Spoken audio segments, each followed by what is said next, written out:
Broadcasting the information the mainstream media won't touch. This is The Richie Allen Show in association with DavidIke.com. And I'm delighted to have met my next guest.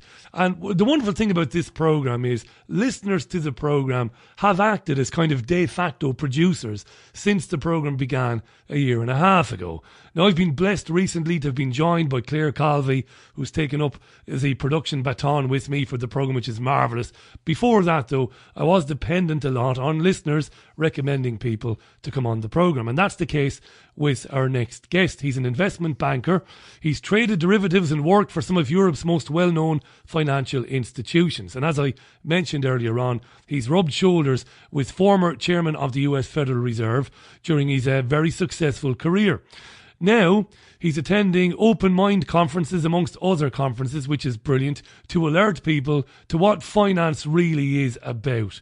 Who controls the purse strings? How they came to do that? How finance really works, the things that most people take for granted or just completely do not understand. So we'll talk about the European Union. We'll talk about the creation of money. Of course, that's very important. We'll get into that. I know we have done before, but not with somebody like our next guest. Fractional reserve banking. What is it? What is inside information all about? Insider trading. Let's welcome to the programme, live from Copenhagen, Mads Palsvig. Mads, you're very welcome to this programme. How are you? I'm very well. Thanks a lot, Richie. Thanks for coming on, my friend. And I'll say thanks to Carol, who put me on to you. And I watched a terrific interview you did with Sean Stone. And I must give Sean great credit for that. We don't do that enough in the independent media. We should credit our contemporaries more than we do. I really enjoyed you talking with Sean. And what I really liked about you, Mads, and I'm not kissing your backside, this is important, you've got a wonderful way of keeping this subject interesting and not boring. And you understand that the majority of us, me included, we don't understand the terminology. And a guy like you is gold dust because you get that. And you don't patronise people. In the interviews I've seen you do, you actually understand that we don't get it. And you're like gold. So thanks for coming on and thanks for doing what it is that you do. Before we get into chatting, do you want to talk about the Open Mind Conference that's coming up and what's going to happen there? Oh, I don't know exactly who all the details of all the speakers who it's going to be, but I hear it's some very good names. It always is. It was the best conference, the one I went to in September with Ken O'Keefe and Ole Damegård, and it was amazing names. So I'm sure it'll be very good in September again in 2016. Brilliant. And I'm delighted that guys like you are, starting to get out there and tell the truth about what's going on. Do you want to give a brief overview? Now, a lot of our listeners will be familiar with some of what, or a lot of what we're going to talk about, but I'm always mindful that there are listeners who won't be familiar with it. Talk about banking. Give us an overview, a quick overview, if you don't mind, Mads, of banking, where the money comes from, and what does the term fractional reserve banking mean? Yes. Let me do that because even though I have a master in law from Copenhagen and also a business degree in finance, and I've been working for 30 years as an investment banker, it actually didn't really dawn on me until about less than a year ago that actually the money is created as debt in the banks when they take on loans. So that means now I'm coming to starting with the conclusion, and then I'll explain a little bit in detail. Basically, when the debt is going up in the banks, the money supply is going up, and the wheels are turning in the economy, and you have growth, and you might also have some inflation if you have too big a money supply. On the other hand, when people pay the debt back, the money goes out of the system, money supply goes down, and then what you have is a recession and even deflation, and sometimes you have the house price collapse. That's the worst kind of deflation, because then some people will have to leave their homes. So if I may just explain very briefly how it is, and I know from Denmark how it is because I got the numbers there. Basically, in Denmark, we have 1/3 of the population. They believe that the money is created in the central bank, your Bank of England, and then the money is coming out in the society, and people are saving it in the banks, and the banks then lend it out. That is 1/3 of the population. That's wrong, obviously. Then you have the next 2/3, roughly. We are close to 100% who do not quite understand how it is, including myself until recently. And that is, they understand this concept of fractional reserve banking. And that basically means that the banks, they don't have enough reserves for all the money they lend out. So because as you probably know, when people put money in the bank, then if you put in £100 in the bank, nobody expect the bank the bank doesn't expect all their customers to come at the same time to take out all the money. So the banks have found out that they can lend more money. So if you put in £100, they can lend out £1,000 or invest 10 times as much. That's fractional reserve banking. So that's the second 2/3 of the population, at least in Denmark. They understand this concept, but they still believe that the national bank, in your case, Bank of England, is in control of the overall size of the money supply, and that is not the case. The central bank of Denmark, it only creates the coins and the notes. So they have control of that. But the rest, which the digital money, is 95% of the money supply, and that is controlled totally by the privately owned banks. Here's a question for you now. Yeah.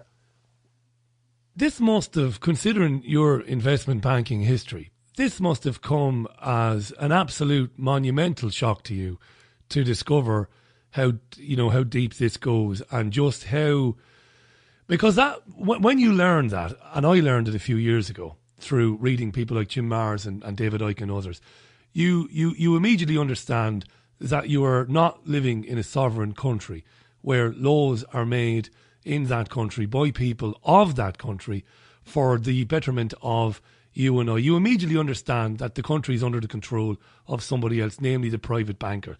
How did you deal with learning that information? Were you kind of double checking and triple checking? This can't be right. How did it sit with you, Mads? Exactly, that's exactly correct. Yeah, I met through a very good old friend of mine. I met a group of people who are very interested in the various different subjects. And they invited me to join them because they thought I could bring something to the table because I was an investment banker. And I guess they were slightly disappointed because I didn't even know how money was created. But they were very patient with me, and I've been studying hard to keep up with them.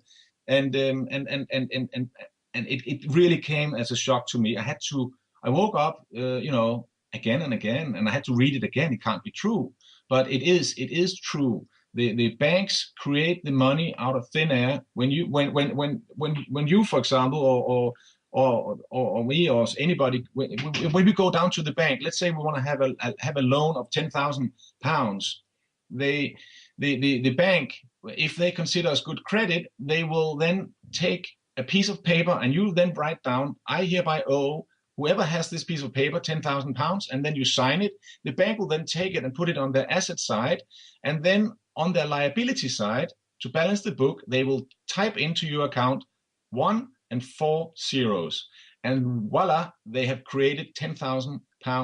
They might as well have gone down in the basement and printed, £10 notes. It's totally and utterly the same thing. And they charge you, let's just say 17%, let's just say 20%. And as I learned some years ago, and like you, it nearly drove me mad. I learned that, of course, they haven't created the 17% interest. They've only created the principal. Therefore, that instantly condemns society to always be in debt. Yeah, that's the musical chairs phenomenon, yeah? And you're fighting to pay back the money that doesn't exist. Folks, this is really important. I'm getting tweets already. It's at Richie Allen Show on Twitter. It's Richie at richieallen.co.uk. I've got Mads Palsvig on the programme. Mads is a very experienced investment banker. He's worked with some huge names. Mads can mention them if he wants. No problems there. Through his career, he's rubbed shoulders and bumped into people at various events, people who've been connected to or headed up, acted as the chairperson or the chairman of the Federal Reserve. It's occurred to him in the very recent past, just what money really is, just how money is created and who creates it. It's terrific to have a guy like him discovering this and having the courage to come out and talk about it. So tweet at Richie Allen Show. There's loads Mads wants to get into, but I will stop, of course, to put your tweets to him. Dion is listening in Denmark, coincidentally. Richie, will you ask Mads why there isn't a truth group that is visible in Denmark? I feel like all other Danish folks are asleep. I'm not sure Mads will be able to answer that, but I'll put it to him straight away. Mads, what groups are you aware of in Denmark that are looking into these issues?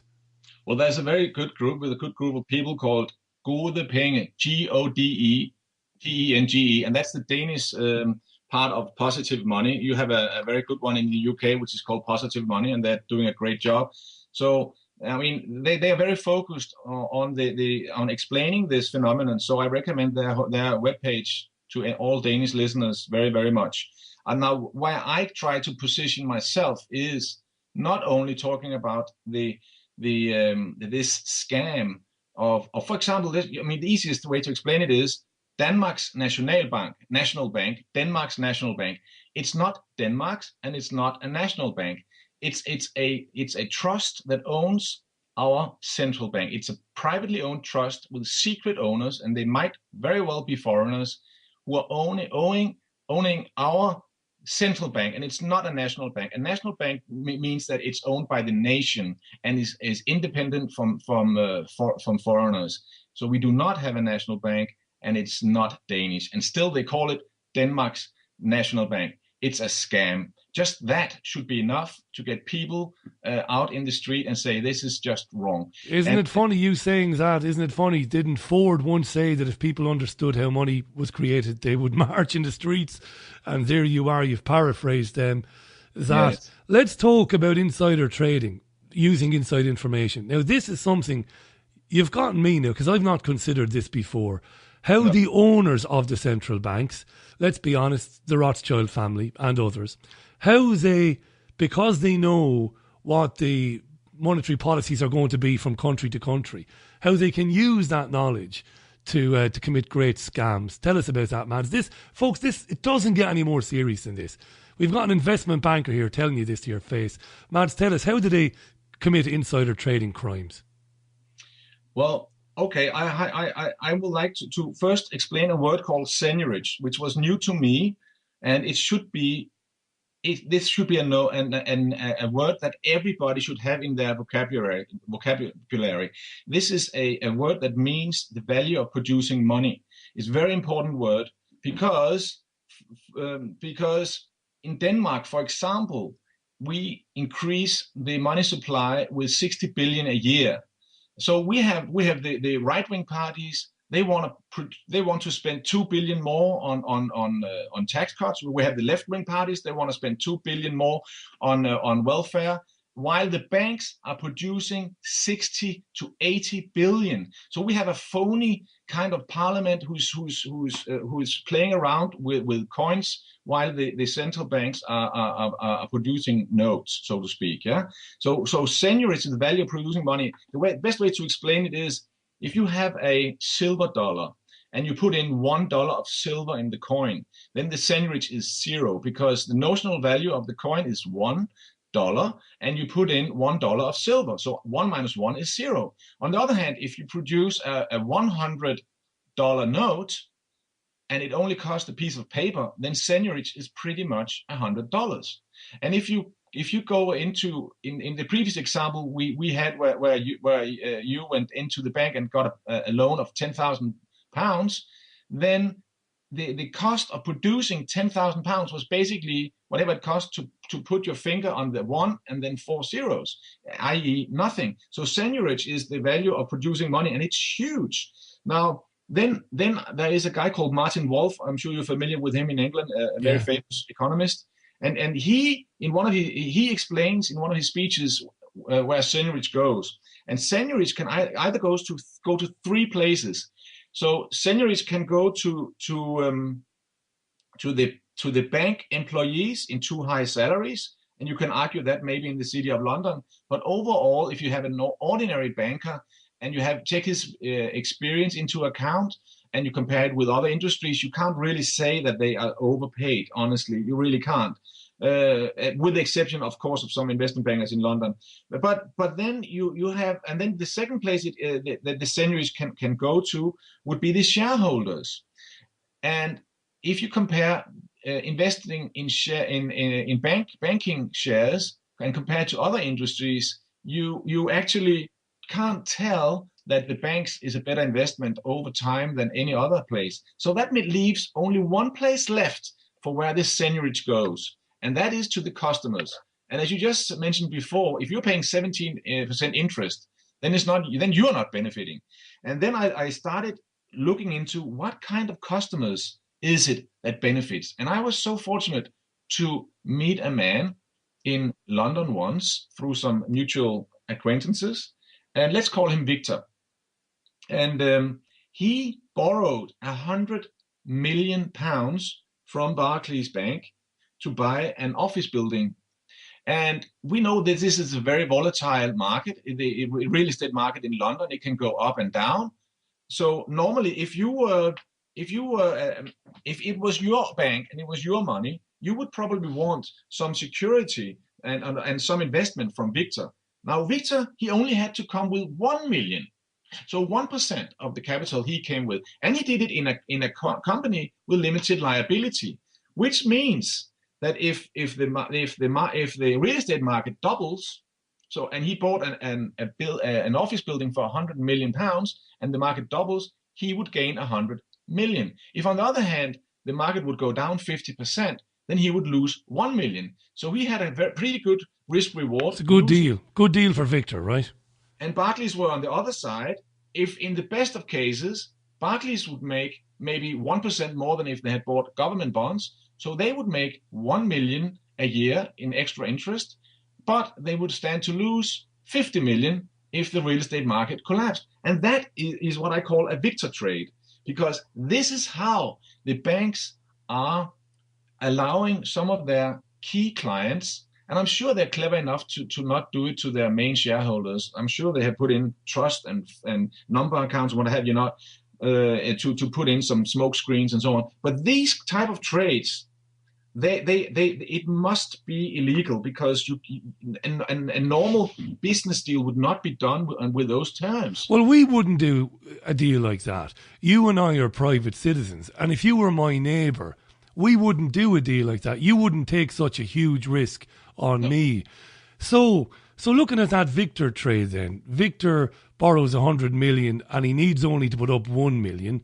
He stands to gain 100 million if it goes well. The worst that can happen is he loses 1 million. But the bank has got very little to gain, very, very little to gain, but an obvious massive amount of money to lose. So some listeners might be saying, does the bank take such a risk? Because really, they've not really given Victor 100 million anyway, because they've just invented it out of thin air. So really, even if it goes completely wrong for Victor, that the bank really only loses zeros on a screen. Well, they actually lose this because the market, if the market goes down with 50 million, they have to have they roughly say 8% of the overall amount they have lent out. They have to have in Bank of England as security according to the BIS rules. It's roughly 8%. It varies a little bit from for example, if you buy government bonds, then it's 0%. If you buy some mortgage bonds, it's 50 to 80%. So you're going to have more gearing or more leverage. But with when you're doing these kind of things, then you have to put up let's say 8 to 10% of the capital. So why then, Mads? I have my opinion, but my listeners don't need to hear my opinion again because they've heard it before. I believe that ultimately this is about gathering all of the real wealth on the earth, and the real wealth are our mineral resources, our transport networks, everything that's valuable. I believe that it's all about the transfer of that. Is that what's going on then? Because you can't understand why else would Barclays make such a bum deal with Victor. Why else would they do that unless they want or they expect these deals to go bad? And that's really, just to go back to what I was saying there about using those debts going bad to gather real wealth, real physical, tangible assets. Why did they make those trades? Well, we can see what has happened since '08. They've been bailed out. So they have succeeded in getting effectively getting a transfer of wealth from the taxpayer to people like, in this case, like Victor, or the real owners of the banks. So the seignories have gone out to these type of clients, and the bill has come to the taxpayer. Obviously, it didn't come during all the years when the market went up. It came after '08. And another thing I think is important to see, what we've seen since '08, is all these mergers. So Lehman Brothers is gone, and Bear Stearns has gone, and Wachovia, I believe, and a lot of large banks have gone, and they've all gone into, and they've been eaten up by these huge banks like Citibank and JP Morgan and what the Bank of America, whatever they're called, all these big banks. So you have fewer and fewer companies in every single sector. Just like the media, where you have five large companies controlling 90% of all the media. So, which is why, for example, I made a speech where I came with 30 years experience revealing the 4 major scams the banks are using to transfer wealth from ordinary citizens to super rich people. You would have thought, if Denmark was a true democracy, and if Denmark really cared about the people on welfare, as they claim they do, you would have thought that if we said, we are a group of 30 people, and if we sent invitations to 1,200 journalists, you would have thought 1 or 2 might have bothered showing up on Tuesday evening, right? And none came, and none wrote about it before. We didn't get any help or advertising from any of the journalists, and none of them wrote about it afterwards. So we managed to get out to 110,000 unique users on Facebook in 19 days, only by word of mouth, only because my friends, they have so many friends, and they send it around. And we also had some friends making flyers, and we were standing. I was also out with some flyers, and we just we just wanted the word out, and we were not expecting any help from the newspapers anyway. But it was just nice to show, nice to find out that your worst fears, that our media is totally controlled by foreigners, just like our central bank is not a national bank. It is not Denmark's. Do you know what, Mads? Listening to that, I mean, it's thrilling to hear this coming from an insider like you, because here and we saw it in Ireland as well. Here you have banks deemed too big to fail and bailed out massively, as you've described there, and taken into public ownership, as happened in Ireland and elsewhere. And the public are told, great, well, there you go now. But we have to, we have to pay for this recapitalisation somehow to pay back the central bank. So therefore we have to impose austerity measures on people. And again, we've seen this in particularly Ireland, Greece, Spain, Italy and Portugal. And when the, austerity measures are not enough and we still owe all this money, we then have to start transferring state assets. We've seen this in Ireland, Spain, Portugal, Italy, out of the country and out of the ownership of those countries. And that's the main way, isn't it, that these institutions have been able to secure the real wealth of Europe, is using that particular scam. The banks have failed. We have to bail them out. We're going to use public money to do that, but that money has to be paid back somehow. Well, when austerity doesn't work as well as it should do, we then have to take the real assets. It's just, to me, it's as plain, Mads, as the nose on my face. It's easy for me to see it now. Yes, I think it's easy. And I'd like to give 2 examples to your listeners, because I think the best way to do it is to read some good stories. And Confessions of an Economic Hitman by John Perkins describes how he was helping American corporations to do exactly what you said. And the book is, you can read it like a James Bond novel. It's really, really interesting. And he did everything he writes about. Another example I would like to come with is Greece.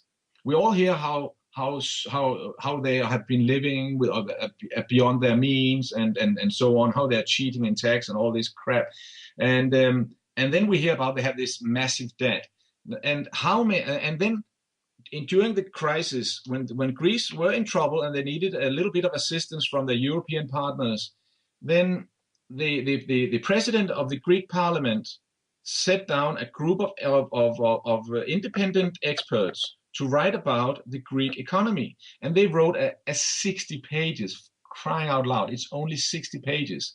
But they wrote a memorandum of 60 pages where they described exactly where their debt was going. And I'll to keep it short, the debt, half of the debt was military spending, spent on buying arms from Germany and France, financed by French and German investment banks. And there was involved bribes to previous Greek government to the tune of 20 million euro. And some of the previous ministers are in jail for this. And all this has been said. So we're living in a world where private corporations, they can pollute the world and then transfer the wealth out of the company, and they're not to blame for anything. All the shareholders are not to blame because it was in a company.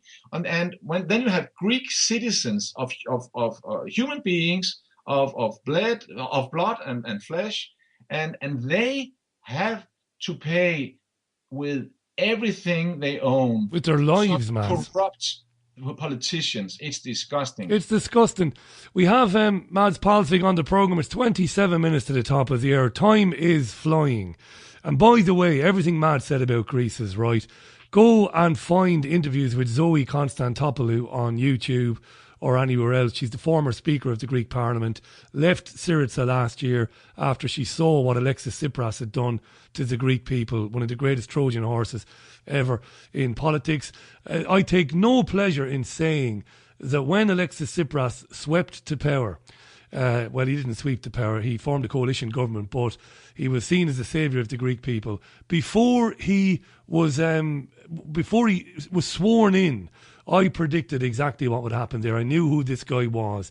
And it's the same with Podemos in Spain. People fall for the bullshit. Sorry for swearing, lads. They fall for the lies. We're the anti-austerity party. No, they are not. They are controlled opposition. They are there to fool you into believing that they are going to stand up to these financial institutions. They are not. Martin Oakes, massive amount of tweets coming in here. Martin Oakes asks, Richie, put it to Mads, will the Deutsche Bank fail? They have already been forced to state that they are not insolvent. Deutsche Bank, Mads, what do you hear? Oh, I really, honestly, I have no idea. But I think the trends are clear. They want fewer and much larger corporations in all industries, including banking. So if Deutsche Bank can be failed, and then another bank can buy the best assets from Deutsche Bank and give the worst assets to the taxpayer, then that is exactly what is going to happen. You know what makes me sick more than anything? I don't have the exact figure, but the National Asset Management Agency in Ireland, or NAMA as they are known, I had to do a double check, Mads, like you said earlier on, and check the information. Apparently, the National Assets Management Agency of Ireland sold properties in Ireland for about, I don't know, was it 5 million or 10 million pounds to private corporations in lieu of Irish debt. And those properties were then sold on by those who bought them for 100 or 200 times their actual value. Now, if anything is corrupt, that's it. For a government to sell stuff on the cheap. We've had it here in England with George Osborne selling off shares in the Royal Bank of Scotland on the cheap, with George Osborne selling the post office on the cheap. And man, it's one of the most disgraceful things that ever happened in this country. And it should have resulted in George Osborne being arrested for treason. And I mean this, I'm not trying to be sensational. He's sold off Britain's stake in Eurorail. And he sold it off on the cheap, even though all the projections are that in 10 years' time, Britain's stake in Eurorail would have been worth 50 times what it is now, because Eurorail are opening all new routes all over Europe. Yeah. This is a crime, Mads, isn't it? He should be in the Tower of London. I couldn't agree more. And yet they're doing it. Tsipras has done it in Greece. on a daily basis. Folks, 24 minutes to the top of the hour. Mads, is there a link you'd want, before we go on, because I know you've got plenty more to talk about, I want to ask you about the cashless society. Are there plans for us to be completely cashless? Then I want to talk about the crash. And because there is so much we could get into, I'm going to invite you back on again in a few weeks' time to get into this again. But talk to us, first of all, is there a link you like to give people where they can find out more about this? Well, we're building with a group of friends. Everything is happening so fast, but it's a Danish webpage called Vores Penge, VORESPENGE.com, and it's Danish for our money. And that's because I'm proposing to a new political party to make a seigniorage dividend. And I haven't done the calculations for the UK, but I'm sure it's going to be similar. It's basically roughly £1,000 a month for a family of 4, tax-free. This is the cost. It costs for a Danish family of 4 every month to have the present privately owned, from foreign privately owned central banks and privately owned banks system. This is what it costs the Danish family of 4, £1,000 tax-free a month. Wow. This is how much it's just ridiculous. And the thing is, what I suggest is that the money creation, the money supply I explained before, the 60 billion, right? So basically, I explained in my speech in January. I made all the calculations. That's all on YouTube. If you look into my name and then English subtitles, you can find all the calculations there. And this seigniorage should be paid out. All the Danes should have an account with a Danish owned national bank. So it should be owned by the people, and then the seigniorage should be paid out to each citizen. And if that happens, then the growth in the society will be much higher. If all the families are of 4, or if each person got £250 a month tax-free extra, that you will have a lot more multiplicator effect in the society, and you'll have real growth, as opposed to right now the 60 billion or 80 billion I spoke about before, with how much our money supply goes up every year. Actually, 80% of that goes to financial speculation and is mainly going into property, which basically just makes it make it more expensive for young families coming into the property market to buy a house, and that means they will have to demand a higher salary. So the present monetary system we have is even damaging to our economy. So it's insane what we're doing. I've just had an email from Michael, who's listening in Denmark. Michael, how are you? Richie, listening to you live in Denmark. Sandheden is a leading Danish truce Facebook movement page. Mads is also a member. Thousands of Danes are aware of the scam. Thanks for having Mads on, and say hello to him. Thanks, Michael. You've just done that. You've just said hello to Mads. Richie, the collapse forecast at least mid-2015 by Peter Schiff, Jim Rickards and Mike Maloney. Maloney does excellent animated graphic explaining the Federal Reserve on YouTube, and The Secret History of Money episode 4 is worth looking at. You might have meant mid-2016, Dave. It was Dave's email, not mid-2015. We'll get into that now in a second. Mads, just before I ask you about the cashless society, and then we talk about the manipulated crashes and if there's another one on the way, do you, because of what you've come to understand, do you now understand that there are people like me who believe that this is part of an agenda to basically to remove, I mean, they're talking about social cleansing on the news today on BBC and on Sky News, but that ultimately this is to deliberately condemn people to extreme poverty, the middle income earners, the middle class as we used to call them, that ultimately it's about depopulation. Now, whether you agree with that or not, do you understand why more and more people believe that? I do understand it, and that is exactly what they're doing. And right now, when they're talking about this citizen dividend, that's a way where it sounds nice. But the thing is, it is nice, but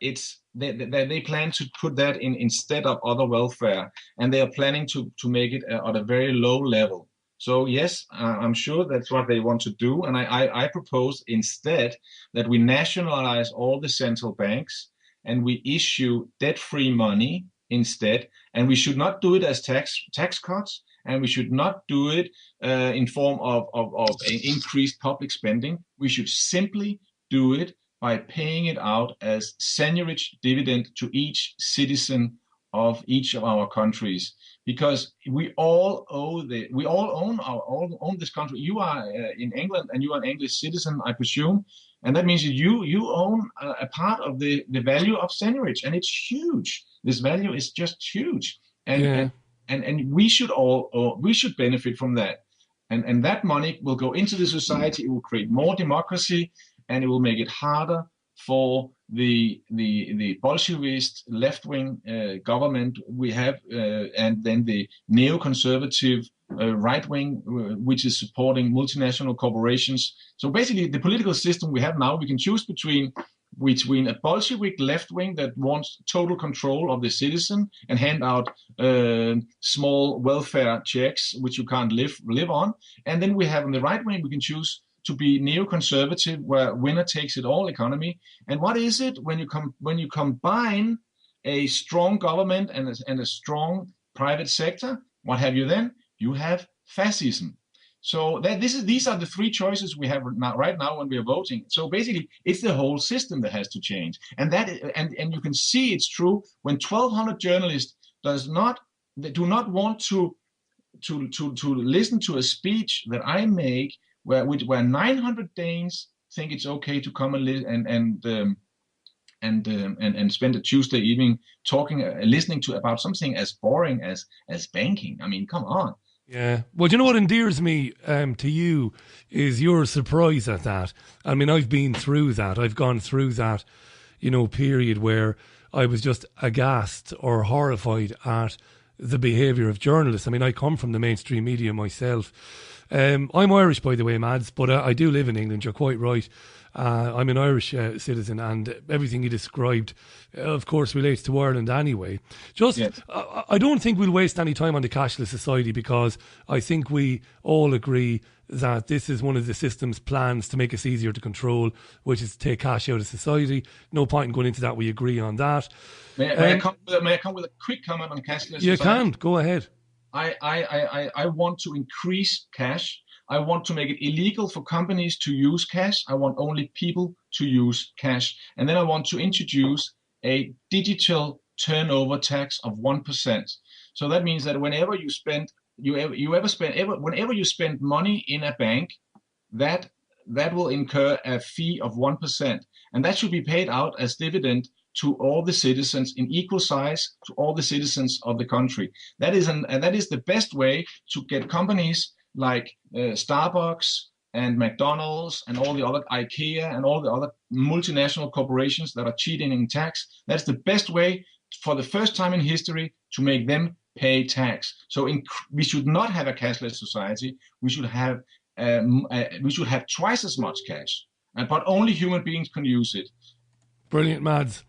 Right, it's 15 and a half minutes to the top of the hour. What you're describing there about the renationalisation of banks, money issued not as debt, but money created debt-free. The Islamic banking system has a name for it, don't they? I can never remember the name of it. Nobody would argue with any of that. Well, at least I wouldn't. I won't speak for my listeners. At least I wouldn't. But isn't that only possible after a crash? Wouldn't there have to be a major crash first? And that segues now into your thoughts on planned financial crashes, which I believe, and I think you've alluded to already, are planned. Go ahead. Well, my comment to this crash thing is that we don't know. All we know is that all the markets are manipulated. My favorite example is the oil price. Normally, when you have wars in the Middle East, you would have oil price go up. It should be $200. Instead, it's going down to 30, 40 or something like that. And that's because the energy market is manipulated, and it's done to punish the enemies of the United States, which is presumed to be Russia and Iran. And they are shaking their heads. They have no idea why the United States hate them so much. Iran has not attacked a single country since 1775. Think about that. United States has been at war 224 years out of 232 years or something like that. Yeah. It's insane. And poor old Russia that went out of the communism and just wanted to embrace the West, and the way we received them by deceiving them and cheating them, and the West they corrupted the Duma, created a central bank which is controlled by abroad. Wait for it. This is crazy. The Russian central bank is not allowed to invest in their own currency. So the Russian central bank is buying US government bonds at 0% interest, pretty much 0.25% interest, and then they're borrowing back the money from US investment banks at 6 or 7%. This way, the Russian nation is being robbed for $60 billion a year by the West. So it was a good investment to bribe the Duma back in 1993, 92, 93. It has paid off huge rewards. Putin is trying desperately to renationalize the central bank. It's very difficult because he needs, 2/3 or three-fourths majority in the Duma, and some of them are corrupt or whatever. So he's struggling to do it. But these are the facts we do not know about in the West. The Russians are being robbed. And it's all over again. It was the same in 1917 when Wall Street financed the revolution. It was done by Schiff, who financed Trotsky and other people from Brooklyn to come in and create. It was 20,000 agents of Wall Street. They came in and they killed 147 million Russians and transferred immense wealth to themselves. It's even in mainstream. They even brag about it in New York Times. It's history. It's there. And the Putin thing, Mads, is so interesting you bringing that up, and his attempts to renationalise the Russian central bank and opposition to that from within Russia. Obviously, the cartels have their foot soldiers working at all levels of politics inside of Russia. Nothing is unconnected, Mads. So the problems in Ukraine, and we say problems in Ukraine with tongue in cheek because the United States and its allies oversaw the overthrow of Viktor Yanukovych, of course, out of Ukraine. Victoria Nuland, the wife of neocon Bob Kagan, oversaw that. All of that and Crimea, that's all related to what Putin is trying to do or has been trying to do in Russia. Yeah, he just said, he put his foot down and said, now enough is enough. I mean, Gorbachev, he abolished the Warsaw Pact, and it was a verbal agreement, a gentleman agreement, as if we have those in the West, that NATO should stop its existence. It should stop. I mean, why do we need NATO if you don't have a Warsaw Pact? Why do we need NATO? We don't need NATO at all. It's insane. And instead, NATO expanded, and it was promised certainly not to expand further east. And they went into Poland and Romania and Czechoslovakia and every single country in the east, and even into old former Soviet republics, Tajikistan, Kazakhstan, Turkmenistan, and they have bases there. They have 5 bases within the Soviet Union where they're even producing these illegal type biological warfare weapons, which are supposed to be abolished by 2020, but now the United States have said they want to keep producing it till 2028. Why? And we are being told by this prostitute media we have in the West that Russia is the attacker. I mean, it's like let's say United States were in trouble and Russia had military bases in California and Florida and Canada and Mexico, and then we said that it was United States that were aggressive to Russia. That's how insane it is, and people are believing this nonsense. Do you know, Mads, they're either believing it or they're so numbed by life. Life has numbed them. You know, Life is so awful. It's so difficult for people to navigate because they're always in debt. They don't have money. They're worried about their children having clothes, having food.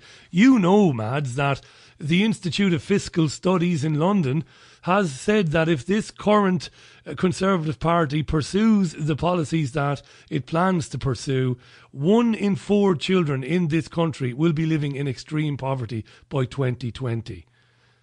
I mean, when you say that out loud in a supposedly first world country as we are, so those mums and dads whom are going to bed and they're arguing, they're getting into bed and they're fighting, they're throwing things out, they're full of anger and bitterness because they can't provide for their children. Yes. We need those people to stand against the tyranny, but those people are preoccupied trying to live. Yes. Horrible, huh? It's a sad matter of fact, yeah. And that is exactly part of the reason why I believe the markets are manipulated, and I believe they can't afford a crash in the West. They're too busy robbing Libya for its gold, robbing Greece for all their natural wealth, trying to screw more countries in the Middle East, and then the main preoccupation for the United Kingdom and the United States has always been to have to support, obviously, the second strongest nation on the continent, or to have war between Russia and Germany. That's just saying how it is. And Brzezinski. Speaking of Brzezinski from United States, he even bragged about how he created the Taliban in Afghanistan to provoke Russia to come in and help the present government against the terrorists. While at the same time they were giving every horrendous weapon of mass destruction to Saddam Hussein to brutalise the Iranian people with at the exact same time. Mads, I want you to come back on the programme next month. No later than next month, by the way. Let's do this again in 3 or 4 weeks, because there was a lot of things that we wanted to get into that we couldn't get into. And we were bombarded by tweets and emails. Just before we do go, Mark Wells. Mark, how are you? Thanks for your email. Richie, Mads said that currency disappears when debt is paid off. But by then, the original loan has been deposited elsewhere in the system and used as collateral for further lending. The model is therefore inflationary, even taking crashes into account. Mark, do you want to give a quick comment to that, Mads, and then we'll wrap it up for today. Great having you on. What do you say to that, by Mark? Well, I think one of the best books to read is probably Ellen H. Brown, Web of Debt, where she kind of explains, she comes with several examples from different countries where they were issuing money based in the value of the production. And that's what I'm saying. If you have a citizen dividend, a senior's dividend, and you get the money out to the people and they produce stuff. If you have more production if there's real growth in the economy, instead of having wars that are destructive, and instead of pollution, and instead of just having all the money supply going into speculation in real estate, then it is not inflationary. If it goes into productive use, then it's not inflationary. Mads, it was an absolute pleasure having you on the programme. Thanks for doing it. I really mean that. And please come back and talk to us again real soon in early April, so we can pick up these points again and we can get into some of the areas that we didn't have time for. Really enjoyed it, Mads. Thanks a lot, Richie. I really enjoyed talking with you. Thanks a lot, Richie. Well, thanks for your time. That was lovely. Mads Palsvig on the line to us there from Copenhagen. I'll tell you why it's lovely. Because this is an investment banker. And next time he comes on, he'll get into his rubbing shoulders, literally, with people like Bernanke and others, former famous heads of the Federal Reserve and other people. Terrific stuff to hear a guy, an insider like that, realising what's going on and then making it his mission to talk to others about it.